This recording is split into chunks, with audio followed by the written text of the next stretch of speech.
Hello সবাইকে, আশা করি সবাই খুব ভালো আছো। আজকে যে কেকটা আমি বানাচ্ছি এটা আমার পাড়ার আমার খুব প্রিয় ছোট্ট একটা সদস্যের জন্য। সে গল্প বলার আগে একটু কেকটা সম্পর্কে বলি। দেখো কেকটা কী পরিমাণ সফট হয়েছে। এটা কিন্তু কোনো প্রিমিক্সের কেক নয়, একদম স্ক্র্যাচ থেকে বানানো কেক। এটা একটা মিনি পাইনঅ্যাপল ফ্লেভারের কেক।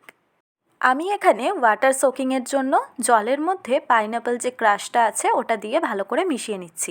ওইটা দিয়েই কেকটাকে সোক করব, তাহলে ভালো করে ফ্লেভারটা কেক স্পঞ্জটার মধ্যে অ্যাবজর্ব হয়ে যাবে। তো ভালো টেস্ট আনার জন্য এটা তোমরা সবাই ট্রাই করতে পারো। এখানে ফটো প্রিন্ট ইউজ করা হয়েছে, কিন্তু সেটা এডিবল নয়, মানে যেটা সুগার শিটের ফটো প্রিন্ট হয় সেটা কিন্তু নয়। এটা একটা গ্লসি পেপার বা ফটো পেপার যেটা হয় সেটা থেকেই প্রিন্ট করে ইউজ করা হয়েছে।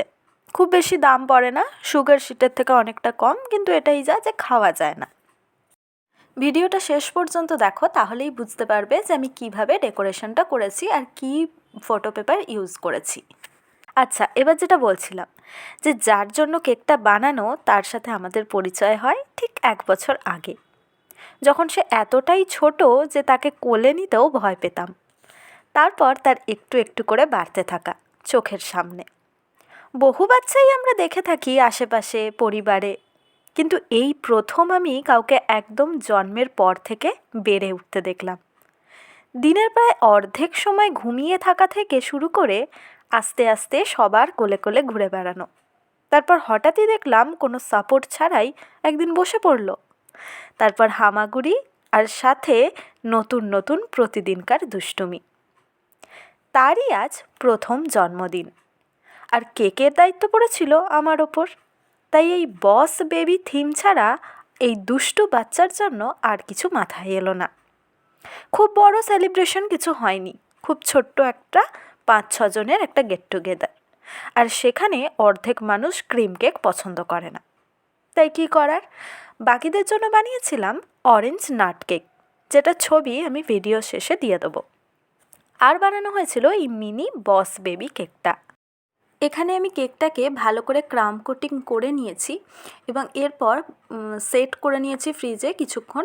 তারপরে ফাইনাল আইসিংটা করছি। একটা পাইপিং ব্যাগের মধ্যে আমি ক্রিম ভরে নিয়ে তারপর আইসিংটা করছি। যারা প্রথম কেক বানাচ্ছ বা যারা অনেক দিন ধরে বানাচ্ছ, এই পাইপিং ব্যাগের মধ্যে ভরে নিয়ে করলে অনেকটা সুবিধে হয় এবং খুব ক্লিন হয়। তো আমিও তাই করছি এবং তারপরে একটা স্ক্র্যাপার দিয়ে ভালো করে স্মুথ করে নিচ্ছি এবং ফাইনাল ফিনিশিংটা দিয়ে নিচ্ছি। তো এরপরে আমি যেটা করব, এখানে আমি খুব বেশি কালার ইউজ করব না। আমি জাস্ট একটা ব্লু কালার নিয়ে সেটাকে কেকের গায়ে লাগিয়ে দেবো ডাইরেক্ট, কোনো ক্রিমের সঙ্গে মেশাবো না। এবং হালকা একটা ক্রিমের ওপরে একটা হালকা ওমব্রা এফেক্ট দেওয়ার চেষ্টা করব। এটা একটা ব্লু কালার নিয়েছি এবং স্ক্র্যাপার দিয়ে সেটাকে ভালো করে কেকের সঙ্গে মিশিয়ে দিচ্ছি। এর থেকে বেশি কালার আমি আর ইউজ করব না। এরপরে কেক বোর্ডটা আমি ভালো করে ক্লিন করে নিচ্ছি। কেক বোর্ডটা ক্লিন করা কিন্তু খুব ইম্পর্টেন্ট।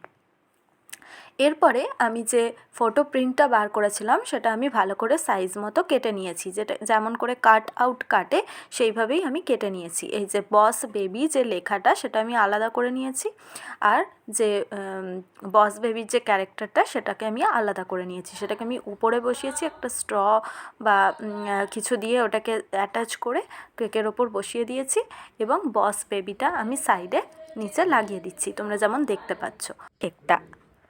তোমাদের কেমন লাগলো আমাকে অবশ্যই জানিও, আর ভালো লাগলে একটা লাইক করে দিতে ভুলো না। আর চ্যানেলটিকে এগিয়ে নিয়ে যাওয়ার জন্য ইচ্ছে হলে যাওয়ার আগে একটা সাবস্ক্রাইব করে দিও।